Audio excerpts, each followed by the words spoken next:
कानपूर जिल्ह्याच्या ठाणा शिवराजपूरमध्ये एक छोटंसं गावात एक कुटुंब राहत होतं.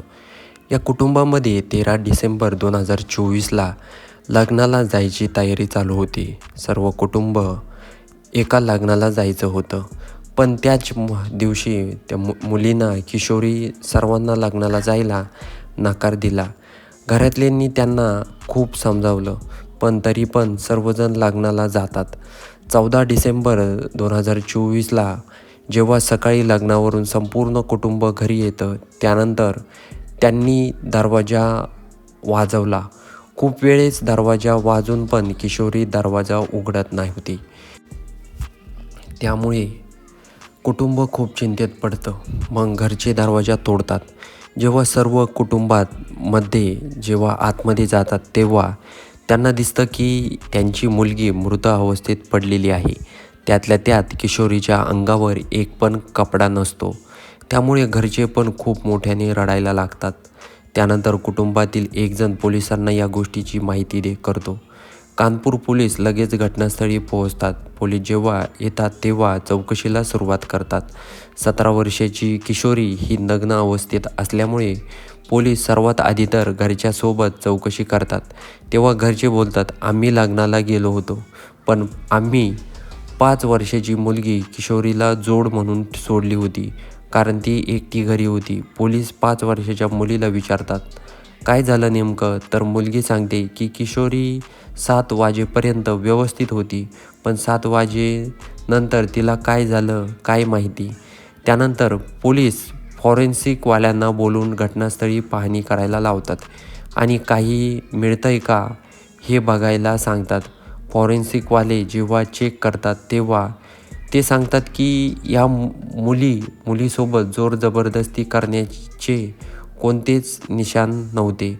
पण पोलिसांना त्या ठिकाणी काही गोळ्या मिळतात, ज्या गोळ्या शक्तिवर्धन म्हणजेच शक्ती वाढवण्यासाठी वापर करतात. सेक्स पॉवर वाढवण्यासाठी या गोळ्याचा वापर केला जातो. पोलिसांना हे समजतं की यामध्ये जो आरोपी आहे हा पोलिसांच्या अगदी जवळचा आहे.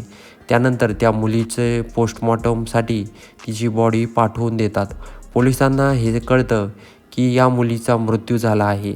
त्या अगोदर या मुलीसोबत शारीरिक संबंध केले आहे.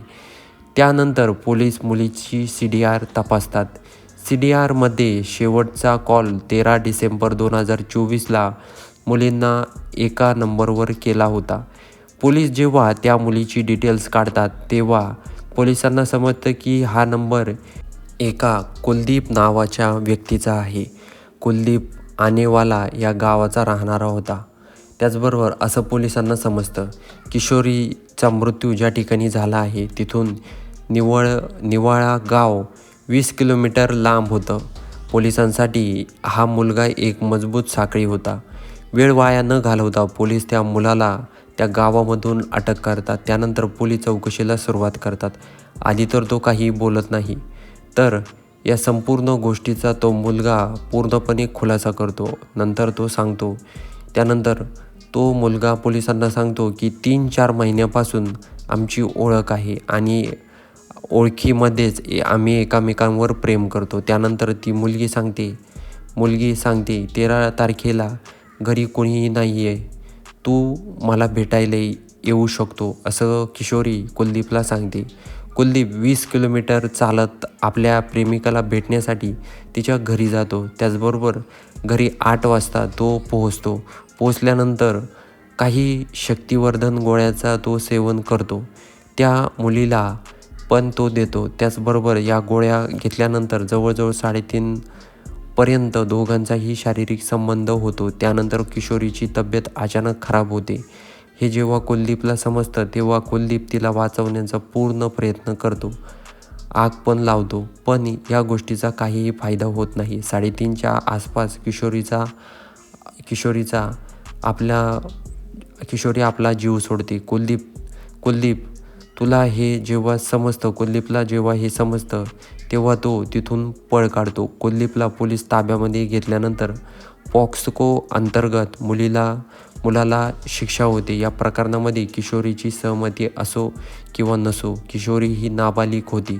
त्यामुळे कुलदीपला शिक्षा सुनावली जाते. तर मित्रांनो, ही घटना कशी वाटली कमेंटमध्ये नक्की कळवा आणि व्हिडिओ आवडला असेल तर सर्वात आधी चॅनलला सबस्क्राईब नक्की करून घ्या.